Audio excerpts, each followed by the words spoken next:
মন্ত্রীর গাড়িতে হামলা এবং ভাঙচুরের অভিযোগে গ্রেপ্তার আরও দুজন। এই পর্যন্ত গ্রেপ্তার মোট 7 জন মন্তেশ্বরে।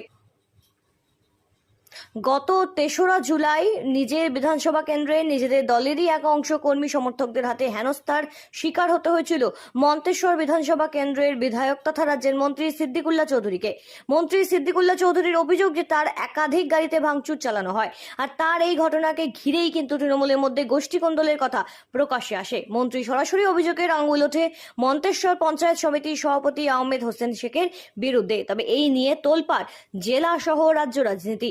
শুধু তাই নয়, এই ঘটনাকে ঘিরে পুলিশের ভূমিকা নিয়েও একদিকে যেমন প্রশ্ন ওঠে, তেমনই কিন্তু তিনিও কিন্তু প্রশাসনের বিরুদ্ধে সরব হন সিদ্দিকুল্লাহ চৌধুরী নিজে। আর ইতিমধ্যেই 5 জনকে গ্রেপ্তার করেছে মন্তেশ্বর থানার পুলিশ। আজ আরো 2 জনকে গ্রেপ্তার করা হলো এবং তাদের প্রত্যেককেই কালনা আদালতে পেশ করে মন্তেশ্বর থানার পুলিশ। পুলিশ সূত্রে খবর, ধৃতদের নাম আল হক শেখ, বাড়ি কাঞ্চনডাঙ্গা এলাকায়, আর একজন গোপাল মণ্ডল, বাড়ি তৈয়বপুর এলাকায়। এমনটাই কিন্তু পুলিশ সূত্রে খবর। তবে এই ঘটনার অভিযোগে বাকিদের যাদের বিরুদ্ধে অভিযোগ তাদের এখন অবধি তল্লাশি চালানো হচ্ছে। ব্যুরো রিপোর্ট, সঠিক বার্তা।